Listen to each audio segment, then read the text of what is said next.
Welcome to Man Up, a podcast by men, about men, and for men who want to be better fathers, husbands, leaders, and followers of Jesus. Are you ready? Man up. Yes, sir! Welcome, my friends. I'm your host, Jared Bowman, and this is Man Up, your podcast with all the encouragement that you need to be a better father, husband, leader, and follower of Jesus. Hey, and today I'm joined by my good buddy, Brian Haynes. Yes, Brian's here. I forgot to tell him about this, but he's going to be our inaugural video episode. This is going to get loaded up on the Real Dad channel along with the Man Up podcast. I'm thinking about changing the name of that channel, Brian. What do you think about changing it to the Man Up channel? You think I should keep it Real Dad and just focus on more dad stuff, or should I switch it over to Man Up? Give me the man on the street opinion.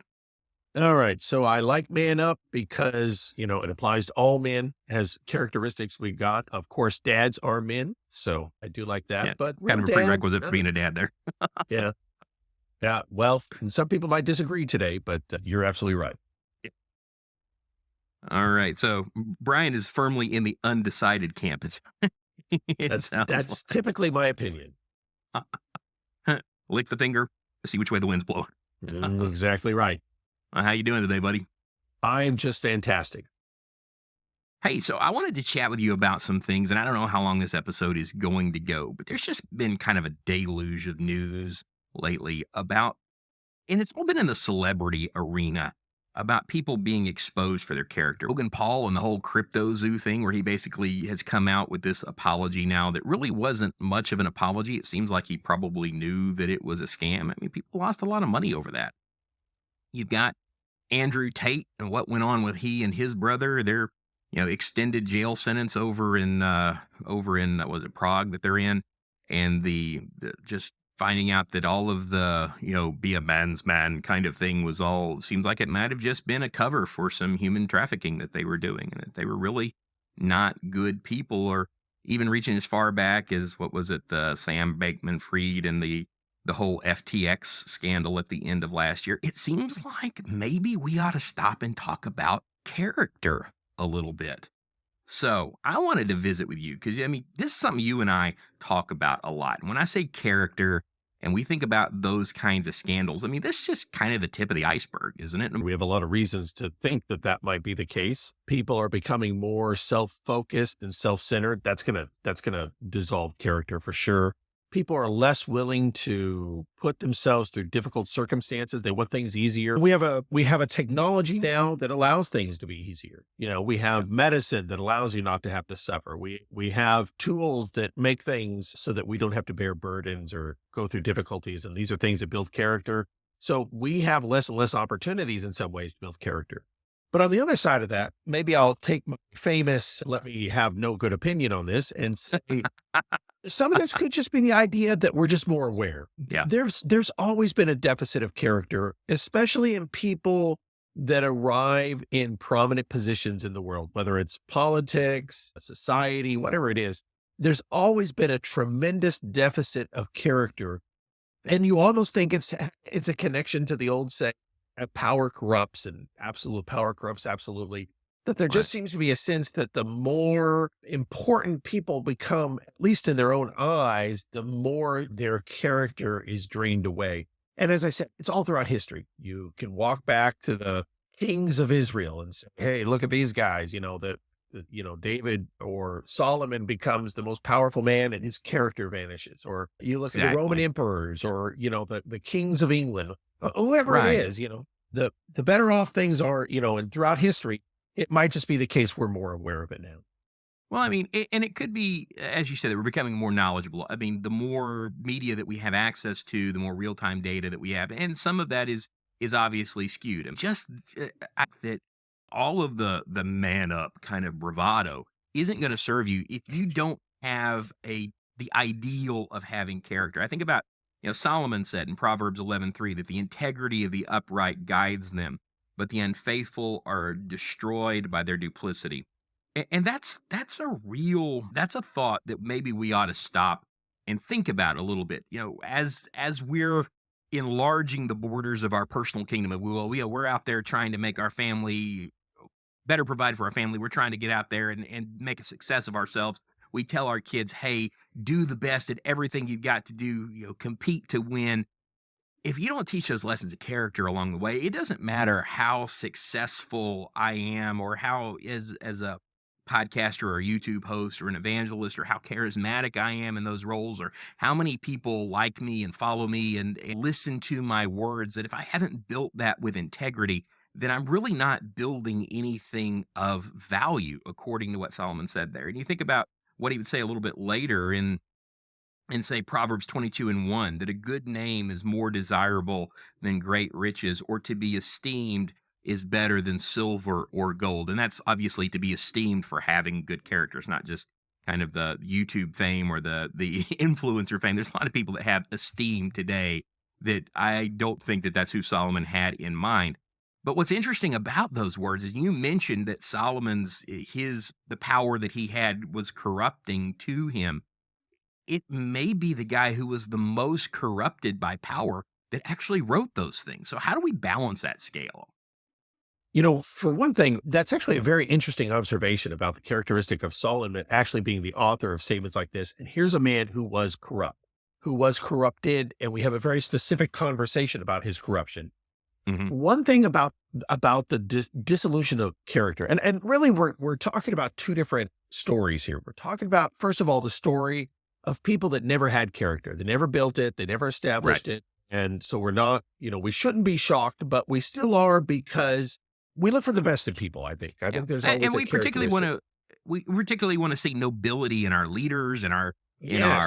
in our celebrities in all of those Yes. things. If you start looking at those things and you just realize, man, it's from the halls of power to the halls of entertainment, that Yep. to the boards of Broadway kind of thing. It's just, I mean, we're just eaten up with this, and those are the people that we're told to idealize, and yet Yep. they're not very ideal. Well, it's not even that we're told to idealize them. We want people to idolize. We want people to look at and say, I've got a goal in my Idolize, thank life. you. Yes, that's exactly what's going on here. No, idealize, I like better than idolize, because idolize sounds like it's an idol. But to look at somebody with an ideal and say, that's the person I want to be like, that's important, because we need that. We need things to be able to visibly see and aspire after. Our dilemma is, too often we're not saying to ourselves, what is the fundamental character, or what is the fundamental matter of integrity that this person has that I'm choosing to pursue? Right. You and I were just talking about this about 3 or 4 weeks ago, where I was saying, sometimes you hear about an actor that you kind of think, oh, that was a really respectful thing he does. And I was telling you that it just always kills me that then, I'll follow up later, and sure enough, they've done something terrible. And Yeah. it's not so much a shock as it's just a disappointment. One after another, you find that there's just a disappointment involved. Well, and it seems like if we're going to really step up and be, I mean, our show is all about, being better fathers, husbands, leaders, more godly men, really growing in those aspects, that we're going to have to step up early. That if we're going to build anything that honors God, it seems like, if I'm reading Solomon correctly here, and there's lots of other passages in Proverbs that you could probably point us to where character is talked about, even other places in the Bible. But we're going to have to build ourselves first as God honoring before we're going to build a God honoring career or a God honoring family or even serve as in a position that's going to lead others to God. The first thing that we've got to chasten and correct and build up is ourselves. So how do we go about doing that? Well, it's interesting when we talk about how do we go about building up character. And character is a tough one, because it's not as though there's, a formula that I can do it in 3 days and have character. Character is mundane. That was one of Instant the things. character. Instant character. I'd buy it. Just add water. Just add water. I would buy it. Character's mundane, meaning character is day-to-day things that really don't have a great deal of significance in and of themselves by that incident. But adding them up day by day, I think you were talking about a Jordan Peterson comment where he had said, what you do every day matters more than what you do once in a while. And that's Yeah. a great foundational statement about character. It's the idea that character is something that speaks to, what do I do and think about every day? What is every day built out of? Character's like reputation. You don't get a reputation overnight. You have to slowly build this over time. And of course, if you damage it, if you want to repair it, it's going to take time. You don't have the ability to instantly repair a damage to character. There's certain characteristics like that. Trust would be another one. Characteristics of things that we understand you can't just accomplish overnight, that you've got to do a very consistent pattern of things that might not seem that exciting. You got to chart your course. I mean, that's not to say that people of good character aren't ever going to deviate from the course. I think David's the perfect example of that. I mean, David, the man after God's own heart, had some very public failings, whether it was his sin with Bathsheba or numbering the people, or even Jesus alludes to the fact that eating the showbread, he deceived some people along the way. I mean, if you just read the lowlights of David, you would kind of think he wasn't a much, I mean, you would think he wasn't a much better character than Samson was. But at the end of the day, that didn't really define David, but because David had a different course. And you mentioned Jordan Peterson a second ago, and I was thinking about how when he was talking about character, he said that to be yourself in a world that is constantly trying to make you into something else is your greatest accomplishment. And if you don't really know the direction that you want your life to take, I mean, that's sort of the first step in building character, is deciding, okay, what am I taking seriously in life? What am I going to elevate? What am I going to make my life about? And if those questions are not answered, for the Christian by God in some kind of way, then whatever course we're going to chart is not going to be one that's going to take it in the direction that we're saying that we want to move. That we're not going to have a family that honors God. We're not going to have a marriage that honors God. We're not going to have any of those things, because we've made up our mind that what I really want to do is this other thing over here, and I'm allowing the world to pull me in that direction. But why is it so important? Why does it matter? Why do we as men need to start by answering this question of who we are and how we're going to navigate the world? Well, one important point here, and I think it's kind of telling when you think of a statement like what Jordan Peterson said about, being true to yourself. Jordan Peterson approaches this from a non-spiritual perspective. And what's important to say about that is that he may have a good sense of what character's about. Like I said, the idea of, a dated conduct that's genuine, that's, the Bible would say from the heart. I think he would probably agree with that. But it's not about being true to yourself. It's being true about a characteristic that's greater than yourself. That's what the spiritual man pursues, a characteristic that's greater than himself. One thing that I think is really important is that we have to set this, and this is a little different than what you asked, but let me throw this out there, that we have to set up an intent for what we're going to pursue as character from the beginning that excludes things that speak to our hubris or our pride. In other words, it excludes worldly success. Yeah. If you're pursuing worldly success, you're not going to have character. Let me just say that as a very bold, but I think it can be demonstrated statement. If you're pursuing worldly success, worldly fame, worldly, ideals, you want money, you want power, you cannot have character. The pursuit of those things, I'm saying carefully the pursuit of them, because there are people that end up with power or money or wealth that have character. Sure. But they didn't pursue it. If you're pursuing those things, you cannot have character. And that's probably something that you go back in time, you can talk to 18-year-old Brian. You'd say, 18-year-old Brian, whatever you're thinking about life, you need to think about establishing yourself as a person of character, because that's the only value you're going to have as a man. If you're rich, if you're a millionaire at the end of your life, that's actually not that valuable. More people will dislike you than like you. More people will resent you than pursue you. Brian, you would have, 18-year-old Brian, he wasn't much of a sports star, but let's pretend he was. 18-year-old Brian, you would have the best basketball career you could have. That's not character. That's not going to give you character. And there's a temptation to think, I could still have character, but you know what? You cannot have character unless it's an intention to pursue it. It doesn't just happen. You have to live specifically day to day in ways that reflect genuineness and characteristics like empathy and mindfulness and intention. You are intentionally living your life in a way that reflects, a conduct of behavior that, again, like I said, I'm not using the word Christ in that, but that's what I'm really talking about. Christ focus. Sure. That's what character is going to be about. And well, I mean, how many times have we talked about raising kids on this program, you and I, or even in private, and we've talked about understanding the influences that they're taking in and building building that influence with them. And you've used the analogy several times, like putting credits in the bank kind of thing, that's built through your character. I'm absolutely convinced that I alluded to this earlier, is that we do leave out the messages of character. You look at what the win at any cost kind of scenario that a lot of the sport parents want to teach. Now, we'll pay a lot of lip service to going out there and good sportsmanship and all of those things, but how often do we actually practice that in the day-to-day application, whether it's in life or in sports or whatever? And that sort of goes back to what we were talking about, or that quote from Proverbs 22, where and really Proverbs 11 as well, where Solomon says that a good name is more desirable than great riches, and to be esteemed is better than silver or gold. Or that 11:3 quote of Proverbs, integrity of the upright guides them, but the unfaithful are destroyed by their duplicity. Charting that course that you were just talking about, that idea of really as a 18-year-old kid, I would not have gotten this. I really wouldn't have. And I mean, my dad is a man of good character who tried really hard to help us understand the importance of having good character. But I got to flash back to 18-year-old Jared. I didn't get it. And already there were the influences around me that were, trying to pull me in different directions. And I look at all the peers that I had in that age group. I look at men today. We obviously don't get the idea of character.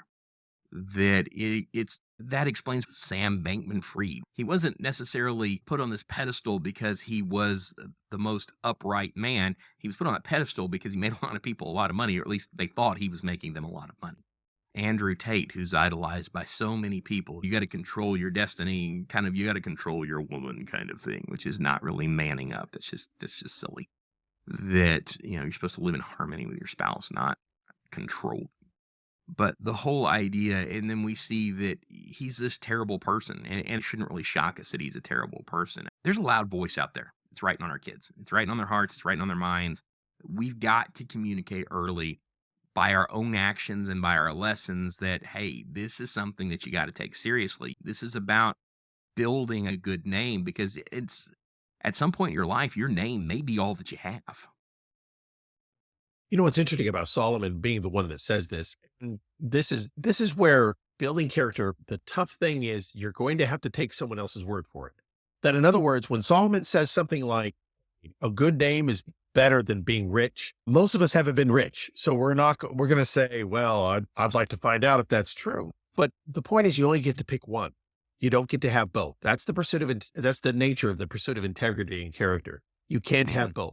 Now, Solomon, what's interesting about Solomon, in history, he's unique to any human being ever, because he had both the intelligence and the wealth and the power to pursue all the things he could pursue, whether it was great works, and he talks about that in Ecclesiastes 1 and 2, whether it was great pleasures, enjoying all the things of life, whether it was great wealth, whether his power. He uniquely, no human being is like him, had that ability. So when he says, hey, boy, I wish I had a good name, he doesn't have a good name. That's the thing. That's the great irony, that he goes to his grave without a good name. He knows better than any human being that a good name is better than money, is better than wealth. We don't know that. We kind of have to take, like I said, we have to take the thing about wisdom and wisdom literature is that it's learning by somebody else's experience. Most people aren't smart enough to learn by somebody else's experience. It's a sad truth. We have to learn by our own experience.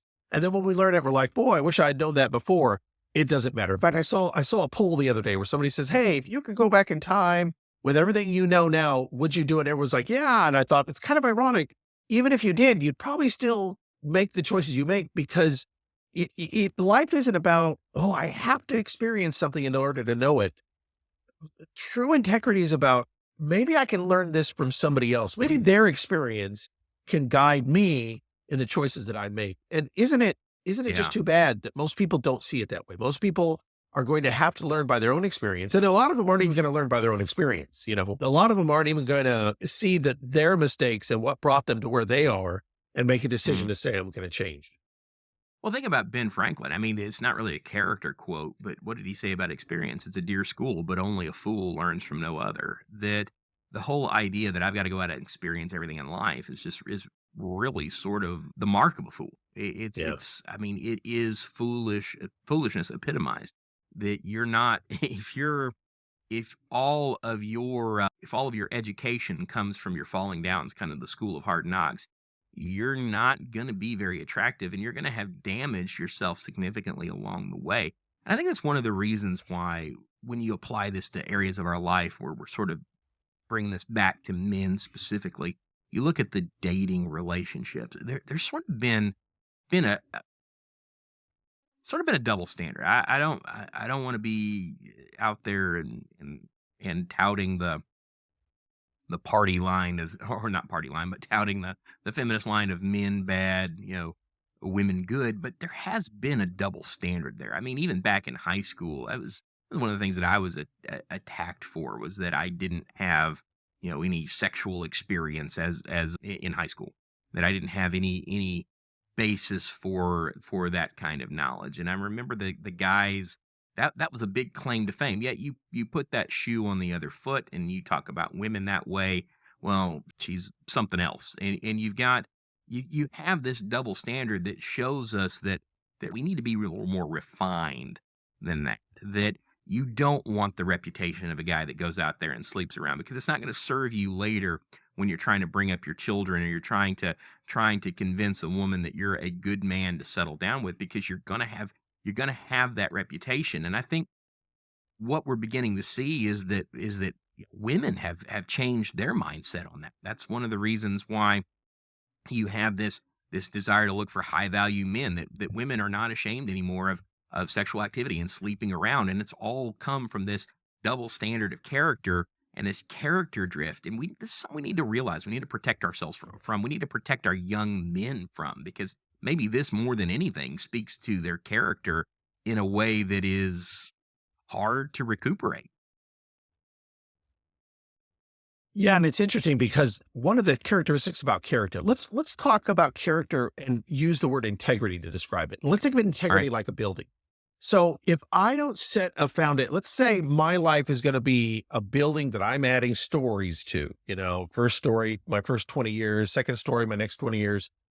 If Hmm. I lack integrity, the building will collapse at some point. And that's when you're saying things like, hey, let's talk about the Jeffrey Epsteins, you're talking about people that without any integrity built up their life, and then it flattened them, and then it just Yeah. crushed them. It destroyed them to the point that some of them are dead, but all people, when you fail to establish yourself, this kind of goes maybe to one of your most important questions to ask is, why is character, why is integrity important? Because as you move on in life, integrity is what holds you up. And if you Yeah. don't have it, you always, always come to destruction of some kind. And you might even pick a guy like David, who has a lot of integrity, but let's say he doesn't have integrity in his own sexual control or his family control. The last 20 years of David's life are miserable. He is unhappy. He dies at 70. And from about the age of 50 to 70, which is Bathsheba and Absalom and all of these events in that time period, he is utterly miserable and suffering for it. I think of Jacob, who tells Pharaoh when he meets him, my life has been utter misery. What a thing to say for a patriarch, to say, I've had a miserable life. But think about it. Here's a man who failed to have self-control, who failed to have integrity in so many different dealings with his family and such, that he suffers for it. And boy, what we just can't get across to people is that the quality of life you have is directly proportional to the amount of integrity you've established that life with. And it has nothing to do with money. This is Solomon's observation. It's not about money. The quality of your life is going to be directly connected to your integrity. Even if you have a Yeah. life that's full of pain or difficulty, like difficulty beyond yourself, your quality of life is still much better with integrity than without it. And that's the thing that people just don't seem to appreciate, that and why it is that they are so unhappy. And of course, really, this is a worldly versus spiritual kind of conversation too, that, Hmm. worldly people hit 60, 70, 80, and we actually hide those people. We put them in homes. We minimalize them. We cover them up because we don't want them telling us, hey, I made a lot of mistakes. Don't just go for your own life. Don't just live for yourself. We don't want to hear them say it. So as a society, we Yeah. hide those people. So we don't have to deal with them and listen to them say, I made so many mistakes. Or a lot of them aren't saying I made mistakes. A lot of them are just miserable, and they don't even they don't even accept, this is again, learning by your own experiences. They haven't even learned by their own experiences. Well, I think you brought up 3 areas there where integrity really needs to shine or we're gonna suffer. One is when we're put in a position of power. The second is in the sexual relationship. That's a particularly big one in our day and age. It's something that I really think that if you are not talking to your kids about that at a young age as a father, you're gonna fail them. They're gonna be making hard decisions about those things, and you've not prepared them for it at all. And the third thing that we need to do, the third area where that really shows up is when we're enduring pain. Let's talk about that a little bit. That I was thinking about as you were talking about David and that and his how his character sometimes slipped in regard to the sexual relationship. That's one of the things that if it's all about pleasure, it's all about what comes to me, then number one, that's not the God glorifying relationship that we see in the Song of Solomon. But I think about that, and again, this is a Peterson quote that you and I were talking about before. But the idea of the purpose of life is to find the highest value, however we determine high value, but highest value person that we can and create something with them.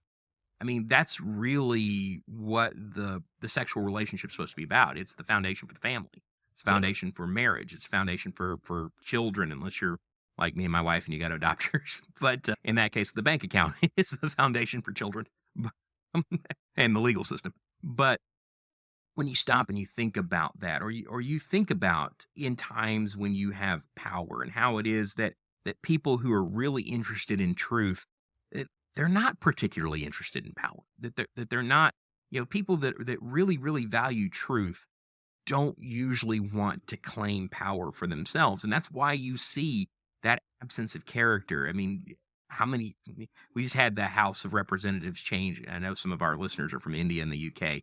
And in the US, we just had the House of Representatives, which is one of our legislative bodies, flip. It went from the Democrats to the Republicans. And now you've got Democrats that were against some things that are now for them, and Republicans that were for some things that are now against them, and vice versa. That because now that you have power, suddenly your ideals on this have changed. And you look at the rules that are created for things like retirement, or the rules that are created for things like healthcare, that they'll create a set of rules that people have to live under, but they themselves never live under, because they're not interested in goodness. They're not interested in truth. They're interested in power and what power can do for them and people that are attached to them who help them stay in power. And those are two, and we can talk about pain in a moment, but those are two areas of life that if you don't build character early, when it comes to your approach to power in this world, and people that you have authority over, and the sexual dynamic because of our culture, or the sexual relationship because of our culture, your reputation is gonna out you at some point. Yeah, boy, Jared, I wish everybody could hear that, because, and Oh, don't worry, we're let's gonna put it even, on YouTube. They will. that's right. Let's even define it a little further. Okay. Truth isn't, when Peterson talks about truth, he doesn't probably mean the same thing we do. Because Sure. we're talking about John 17:17 truth. The word is truth. That's the only absolute truth that exists. And everything else is abstract truth, meaning it could be true, but there's also the sense that it may not be. So when we're saying grab onto truth, we're talking about something specific. But the second point you're hitting there, the sexual dynamic, and having a mastery of that as soon as possible. That we're created sexual beings, Mm. requiring us to get that under control as soon as possible. As soon as that Right. sexual dynamic kicks in. And if you haven't been having those conversations with your children about the control that we have over sexuality and the importance of having that control over sexuality, you're probably not going to be successful in that conversation at the right time. What is one of the greatest problems we talk about constantly? People losing sexual self-control, which is Yeah. so many of our politicians and our wealthy people. And of course, I think one issue is a lot of times people, begin to believe their own lies about, I don't have to have sexual self-control. But Yeah. that's our world, right? You don't have to have sexual self-control. In fact, nobody should tell you should control yourself. Yeah. Would be the teaching of our world today. That's nothing new, to be clear. That's been around for thousands and thousands of years. Ever since they told Lot, how dare you tell us what we're supposed to do in Sodom and Gomorrah, people had resented, somebody else saying, hey, practice sexual self-control, because that's such a dangerous power that if you don't control it, I mean, Jeffrey Epstein is our great testimony that he marketed himself to people that didn't control themselves. That Yes. was one of his great, and of course now everybody's in a panic of being opened up and caught like that, but we shouldn't be surprised for sure. Well, your appetites are going to find you out, and I think that's one of the things that's become evident, particularly as more of these characters are exposed, and you don't. It used to just be, hey, this happened, kind of like if you remember back into the '80s, the Gary Hart scandal, that where he was running around with, I think it was an intern, Yeah, monkey and that sort business. of yeah, that sort of T-boned his election, even though he probably wouldn't have won anyway. But the whole that it's kind of moved on from having known that it exists. That I mean, ever since Clinton and the whole Watergate Monica Lewinsky scandal, we know the tawdry details. And what's interesting to me about this, Brian, and I say interesting from a purely intellectual level. It's definitely not an ideological level. That what's interesting to me about this is sometimes, Andrew Tate is the example here. That sometimes people are celebrated for this. I mean, JFK's exploits are legendary. I mean, people, still joke about him and Marilyn Monroe and things like that, and as if that was something that was okay to be celebrated because he was who he was and she was who she was. And you look at where that envelope has pushed, and now what you have is as those things have become normalized and accepted in certain people, well, you see sort of this lurching of society into this direction of no control. That's one of the reasons why so many parents are upset with Disney right now, is they keep peppering little things throughout their cartoons that are designed to provoke curiosity from children about things that they're not ready to discuss. And our culture keeps wanting to affirm the ability to transition from male to female, even though there's no science behind that. It's all purely subjective. And we keep seeing our culture push the drag queen experience, whether it's at public readings or family shows and things like that. It's all because we've had so much character drift on this part or in this arena. And what we're going to see is that in the not too distant future, you're going to have a very loud push towards normalizing other kinds of relationships. I don't want to get struck on YouTube, but you can use your imagination what we're talking about. You're going to have the push to normalize other kinds of relationships because this is never satisfied.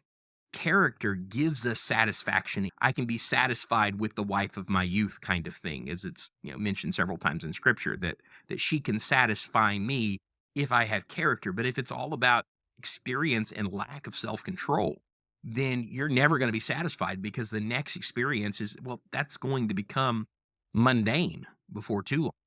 And you're going to need something else to replace that experience. I mean, right or wrong.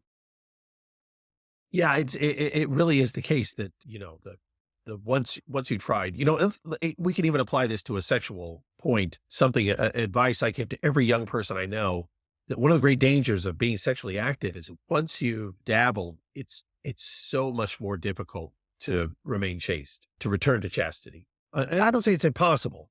It's just so much harder. It's just so much more difficult. In fact, here's an interesting thing. I was reading a book about McGovern and as having been a bomber pilot in the Second World War. So George McGovern was a bomber crew member. And one of the interesting things was he was being told when he was being shipped overseas, they were giving him the typical sexual disease awareness conversation. And he said, don't worry, guys, I'm married. And the doctor said, yeah, you guys that have these, that are already in intimate relationships, you're the ones most likely to be the problem.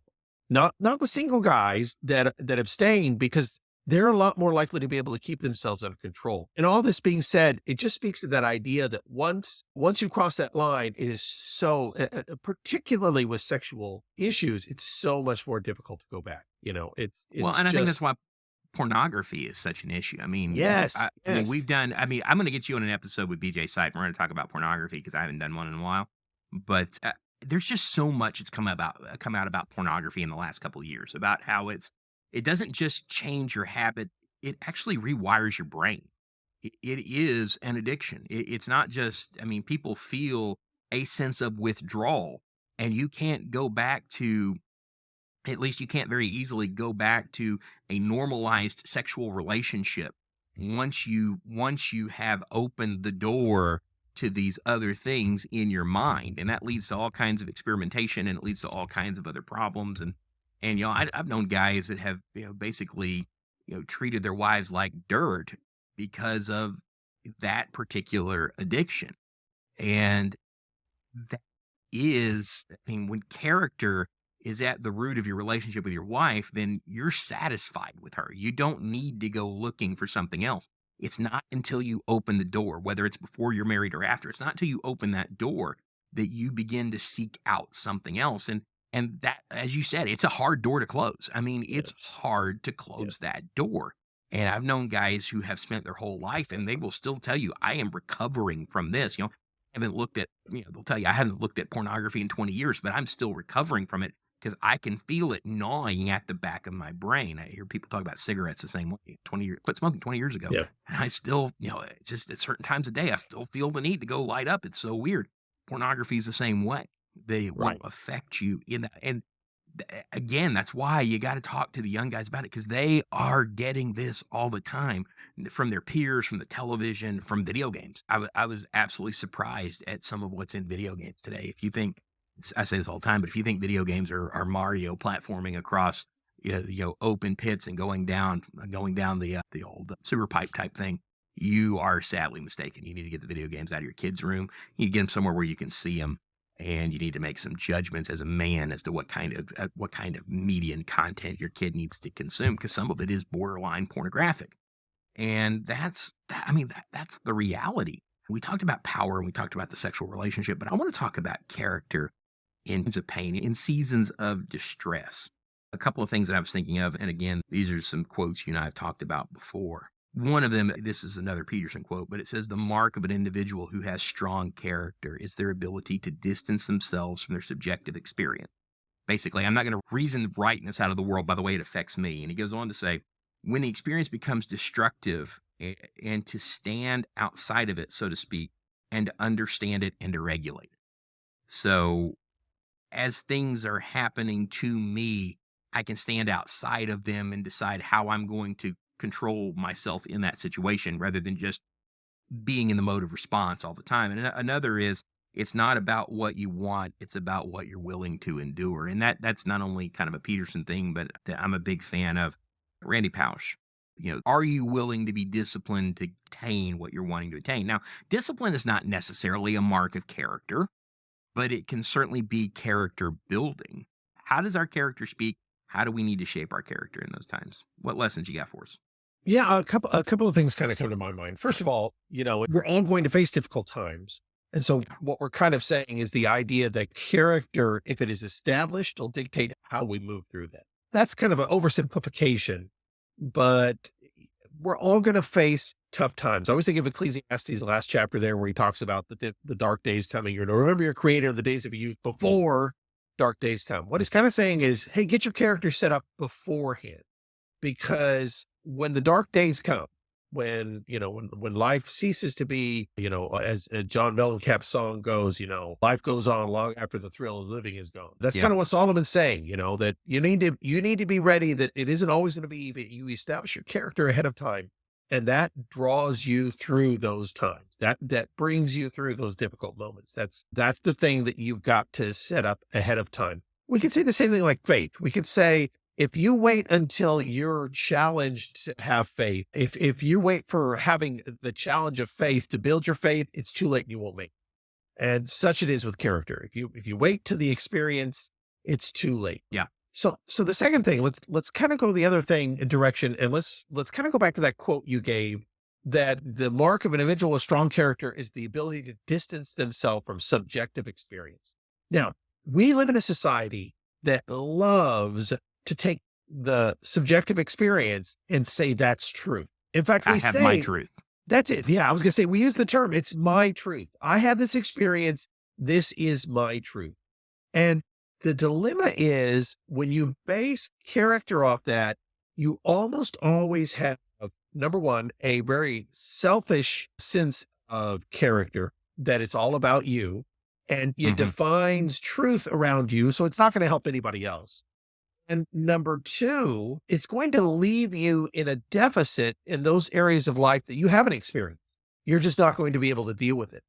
Right. Right now, I can think of a couple of people who I'm trying to work with, in a, that spiritual counseling kind of way, and they're struggling with things. And unfortunately, one of the problems they struggle with is that they have developed character based on a series of experiences in their life that now when they're experiencing things they're not equipped to handle, they don't have genuine character that they can lean back on, bring them through difficult moments. Yeah. Yeah. And I think that that's, I mean, we like to say that character is forged in fire, but if you wait till the fire, it's probably not going to be forged. Character has to be forged ahead of time. I think character is revealed in fire. I think that's part of what Peter was talking about in First Peter when he talked about your faith being revealed by fire and it's more precious than gold. Or, part of what Paul was doing was vouching for his character in Hebrews chapter 11 when he talked about the things he had endured for Christ, that he had received, scourgings, he'd been beaten, he'd been stoned, he'd been shipwrecked, he had been, you know, left in the water overnight, that he is always in dangers of countrymen and robbers and Gentiles, and whether he's in the wilderness or the city, he went hungry, he went naked, he went without food, and all of these things, and you come right down to it, you don't have character going into that. You're not going to have character coming out of that. And that the idea that I can have a truth that's relevant to me really is saying my pain is more important than anybody else's. And if that kind of thinking connects with you, then your actions are not going to flow from a place of integrity. They're going to flow from a place of getting what I want out of this life. And you can certainly build a life that way, but it's not going to be a life of real significance. I mean, you may have success, you may have power, you may have wealth, but you're not going to have anything you can be genuinely proud of. And the thing about success and power and wealth is the moments of pain that do come, the moments of despair that do come, can rob you of your success and power and wealth. It may be that there is a time when your name is all you have left and all you have to start over with. And if that is sullied to the point, it's not saying that perfection is possible, but if that's sullied to the point that you can't start with a good name, you may have nothing to recuperate at all. And one important point again, this idea of, relying on my subjective experience, you're necessarily cutting yourself off from other people in doing so. So let's describe what that looks like. Right. No wisdom what can this come from anybody else because they've Yeah, never been where I've been. right. Jesus was never married, so Jesus wouldn't know what it is to go through a difficult marriage. Sure. And we live in a world where it says, "Hey, Brian, if you're not my race, you don't know what it is to go through my problems. Brian, if you're not my gender, you don't know what it is to go through my problems." That's what our world says every day. And like I said, there's almost, well, maybe that's true kind of thinking to it because it kind of sounds at first true. And yet scriptures are saying, hey, wait a second. You don't arrive at truth by your experiences. Truth is Yes. past you. Truth is greater than you. Yeah. And you're grabbing it and making applications to your life. I can know how to handle situations I've never been in because I'm basing my character off of truth, not experience. That's really, I mean, so important, particularly as what this idea of you can't experience my truth has brought us to it's brought us to the point where victimhood is sort of a robe of honor, that you don't have Yes. status if you're not a victim. And so that explains the mass acceleration towards I was reading an article the other day it was saying that I think it was in Australia. I don't know if this was true universal wide or worldwide, but that 20% of Generation Alpha regards themselves as somewhere on the LGBTQIAWXYZ spectrum. And that's up from 5% in the millennial generation and less than 1% in the Generation X. If I've got those numbers right. And that even what's his name? I saw this the other day. Bill Maher joked about this and the other day. I don't watch Bill Maher, but I saw this come up online as a reel. Somebody shared it on Facebook that by 2050, the entire population of the world is going to be either gay or transsexual. and then, and then the problem takes care of itself, I guess. Yeah. But yeah, it's the sad reality is that people have bought into that your pain is not worth something until you've experienced my pain, and needing to have a pain that we can share with the world that frames a brand new truth that's relevant only to us is more important than developing character that we can navigate life through. That if I'm navigating life based on my truth, based on my pain, then I don't build character. I mean, that's really what it is, because my pain is Right. what's speaking and not my integrity. And that is Yeah. so important when you think about being a man, think about being a husband. If my pain, think about as a husband, or we don't. We got some women that listen to the show. As a wife, if you've been in a relationship where there's been infidelity in your relationship, if your pain is greater than the integrity that you're trying to reconcile from, you'll never put the marriage back together. You Right. just won't. And if the pain of the one who committed the infidelity is amplified to the point where it becomes justified, then the infidelity is just going to continue. And I mean, at some point, in order for us to have a society where people function for the common good of one another, that you've got to get past pain, and you got to stop defining your life by pain. In fact, Yeah. people talk about capitalism being evil. I'm going to tell you that the point of pain being front and center is really more of a really seems to come, strangely enough, out of communist and socialist leaning. That most of the people that share their pain and their truth tend to think more in a socialist kind of way, but it's how is society going to serve me as opposed to how am I going to serve society? And that's really one of the great evils, that as you see those systems of thought progress in high school and college campuses, you have more and more of this. I need to experience this so I can have a pain in this Yeah. area, and I can be part of the conversation, because otherwise I'm not relevant to the conversation. And that's all I want to be, is relevant to the conversation. So let's take this another direction and say the other side of this is, how do I have pain without becoming a victim? You and I Oh, were talking nice. about this just in a conversation we were having. We were saying Yeah. For those of you who how, don't know, Brian lives about 3 blocks from me. We yeah, talk a lot, a lot. Yes. And we have a lot of probably way more mundane than he wants to. conversations. Yeah. But we were talking about the idea of the concept of an identity of being a victim. Now Yeah. there's a difference between having pain and using integrity to deal with that, or even strengthen integrity, or having pain, having difficulty, and accepting the identity of a victim, which is to surrender, which is to say, you know what, this pain now defines me. In other words, it replaces character. Hmm. Pain replaces character. It disables me from success. And I was saying, you can look at our society and the way we treat veterans, for example. And I used the Yeah. example that there was this great movie, won an Academy Award, the best year of our lives, and it was 1946. All the guys are coming home from World War II in 1945. And it's the story of these three veterans, and they're each damaged from the war. One is physically damaged. He's lost his arms. One's an alcoholic, and one has PTSD. Before we talked about PTSD, it's a very good image of what PTSD is. And each of Okay. these guys has to put their life back together. They're not told, hey, yeah, we get it. You're a victim.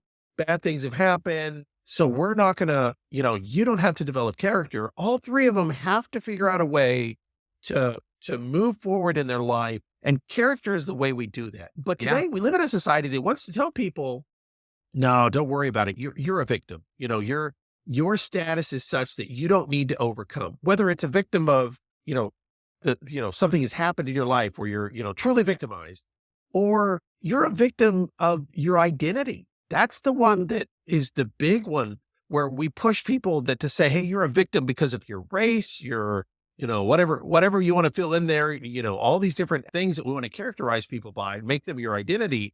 We want to say you're a victim. Therefore, there can be no expectation for you to develop character in order to better yourself in life. What's going to happen in those circumstances? Well, I'll tell you what, you're not going to get bored in life. You're not going to have a point where you get to 60, 70, 80 in life and say, it's been a good life.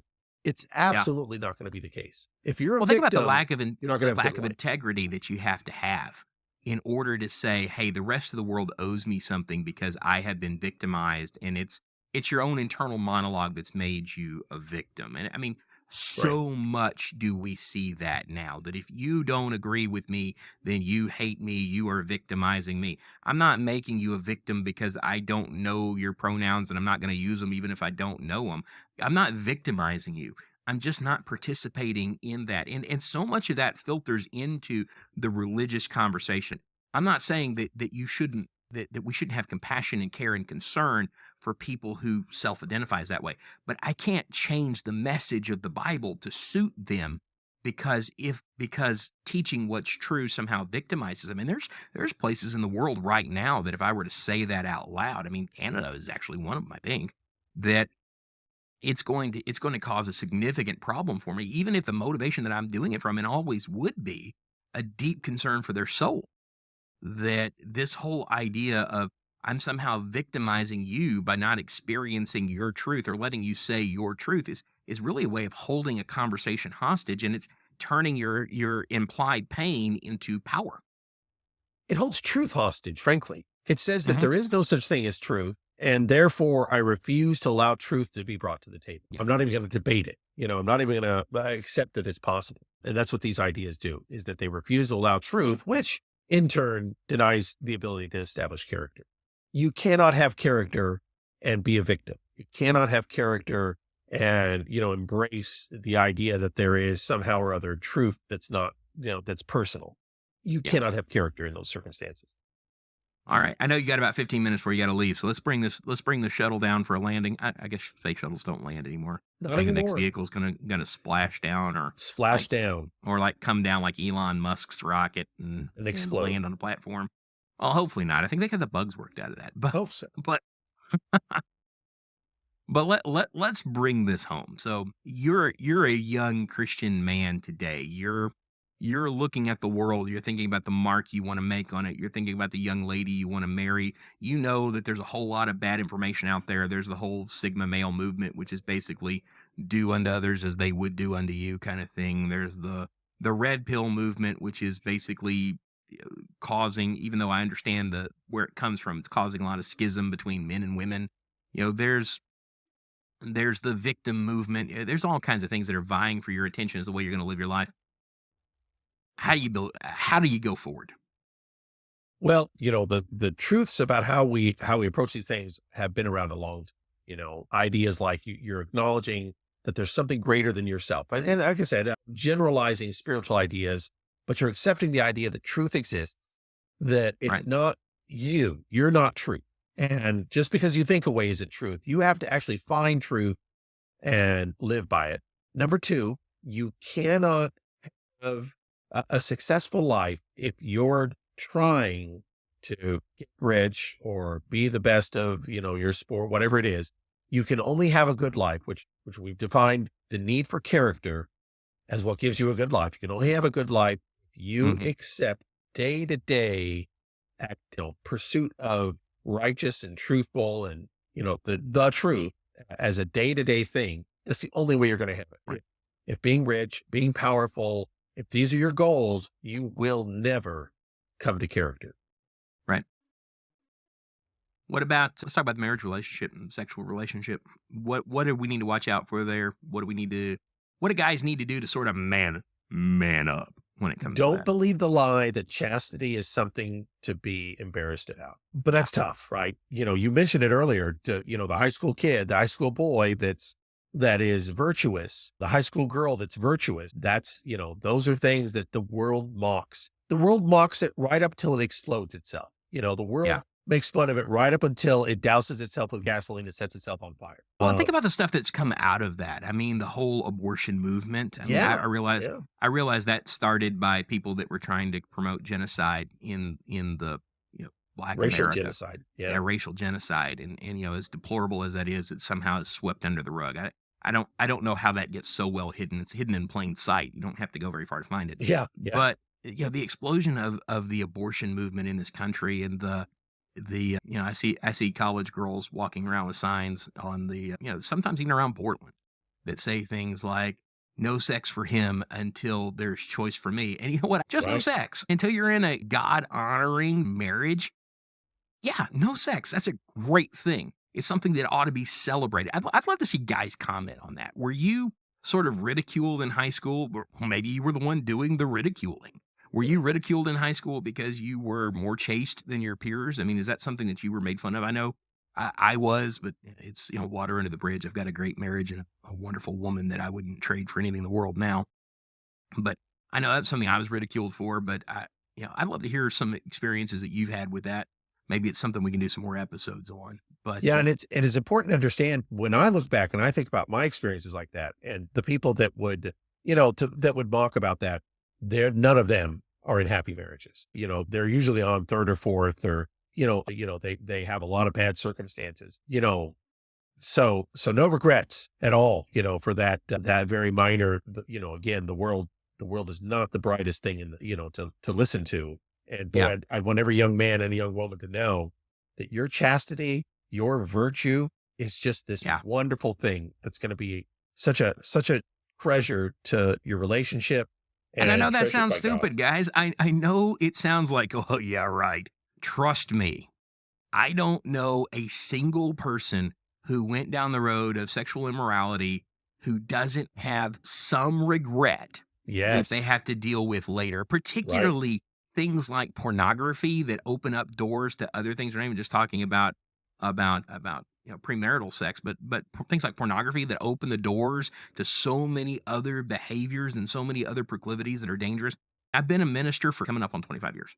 I've talked to literally hundreds of men about this, and I don't know a single one who can tell me that the early sexual experiences they had in high school were good for them, or that they're really glad that they had the experience with the magazines and the websites. I don't know any of them who don't have regret associated with that. And it's not that you can't overcome it and have a healthy relationship, but it is very, very hard the further down that road you go. Right. All right. So Brian, what about our kids? How are we going to do integrity there? How are we going to build integrity with them? Well, I've got to establish that credibility that comes Here we by go. Brian's metaphor. This is a Brian Haynes the man up moment. the credibility bank. The credibility bank. I've got to be making Yes. deposit bank every day. It's low interest. It's a low interest account. In other words, you just got to put a little bit in every day that demonstrates integrity. And then at some point there's a substantial amount in there that they can withdraw. And Hmm. that's those critical moments where you're saying, hey, don't listen to the world on this. Don't listen to your experience on this. Listen to the truth on this. And if you put enough in there by your own behavior of conduct and your own pursuit of integrity, they're going to say, all right, I'll trust you on this. Okay, I'll go the way you're going. It seems to have worked out for you. You stick with it. Everybody will believe somebody who has integrity. That's the funny thing about integrity. If somebody has integrity, we listen. Yeah.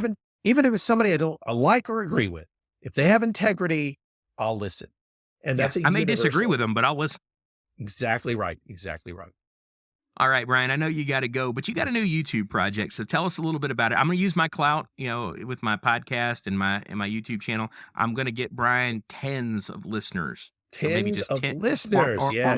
or maybe just 10. I don't want to exaggerate. It might just be 10.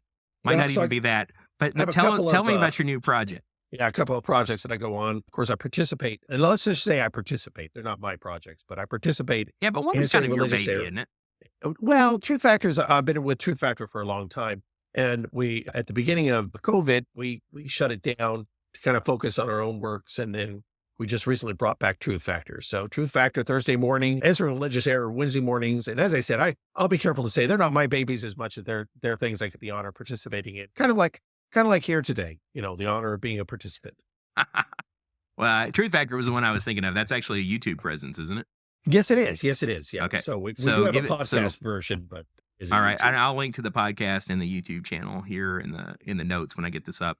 And hey, audience, weigh in. I'd love to hear if you're watching this on YouTube. Should I change the name of the channel to the Man Up channel from the Real Dad channel, or should I just keep them the podcast here and then later move them to their own channel? I'd love to hear you guys talk about that. I'll link to another video over here, and if you're listening to us on podcast, I want to thank you for tuning in. We may be moving to a new podcast network soon where we can get a little better exposure, something that we're really wanting for this, and that will give us some ability to maybe monetize the show a little bit and get some support. I know some of you have wondered about supporting the show, and there'll be a good way to do that.